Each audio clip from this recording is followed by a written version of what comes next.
Ciao. Hi guys. So this afternoon I want to address the subject of genuine and non-genuine parts. Before I do that, I wish to define a few acronyms used in the car world. I start with the OE or OEM. OE is original equipment. OEM is the original equipment manufacturer. So an example of OEM, I'd give one from Asia and one from Europe, and maybe one from the US. From Asia, the biggest would be Toyota. Toyota Motor Corporation is an OEM. Toyota is the brand. Then Europe, we have Daimler as the OEM. They have several brands. One of the most popular one is Mercedes. And then from the US, maybe we go with GM, and maybe we take a brand like Chevrolet from the GM stable. So those are OEMs, original equipment manufacturers. What original equipment manufacturers do, when they have a concept of a car, they'll sit down, draw it, and then they will release tender for parts of this car. This tender goes to who we call original equipment suppliers. Example of original equipment suppliers, maybe one from Japan would be Denso, another one from maybe Europe or Germany specifically would be Bosch.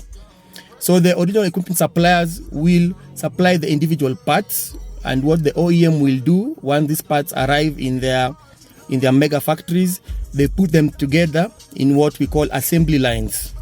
So technically, OEMs are basically assemblers.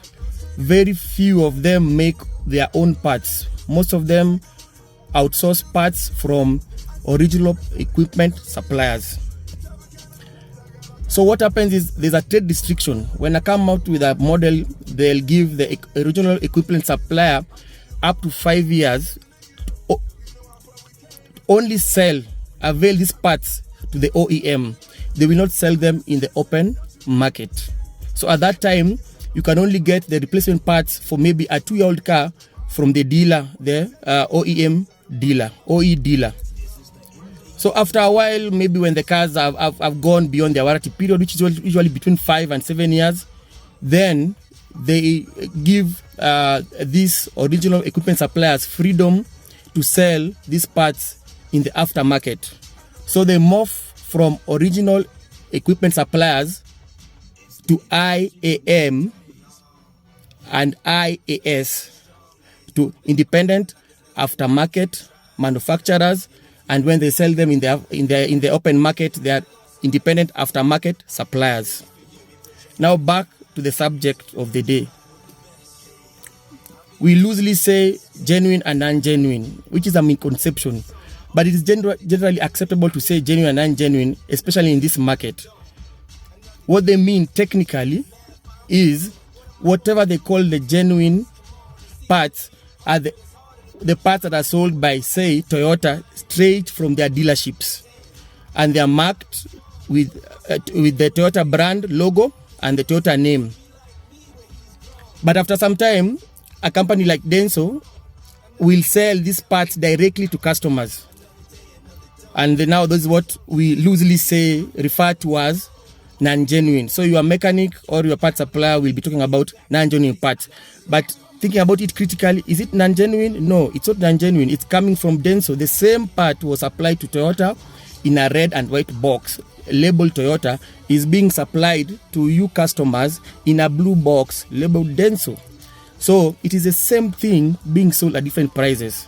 When it's sold by the OEM, it is more expensive. Remember, the OEM will be a middleman, a cut of the profit, and then also there's the brand equity. They have to get some money from their brand being on that part.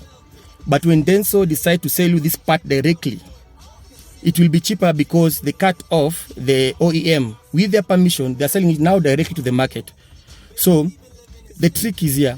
So long as you know who is the original equipment supplier, you'll always save money by buying the brand in the original equipment supplier's name or the independent aftermarket supplier's name now that he's selling directly to you. That is the trick. Genuine parts sometimes is very, very similar to the non-genuine part. But now where the non-genuine part, I think, came from is that after Denso can now sell this in the aftermarket, other companies come in and do reverse engineering of sorts, and then they produce the same part, the same specifications, and sell it in other brands. So you'll find the brand Aisin selling it, or if it's in the case of Bosch, you'll find maybe MAN and Hummel selling the same part. So this is what I needed to demystify. Genuine and non-genuine. Genuine are parts that bear the name of, say, Toyota or Volkswagen. The non-genuine are the parts that bear the name of the original equipment supplier, which could be Denso, Bosch, ZF, Aisin, you name them. So that's the difference, ladies and gentlemen. I hope I'm clear. And if I'm not clear, I think I'm ready to maybe demonstrate on a flipboard and with some maybe directions, and this could be more clear to you. Thank you.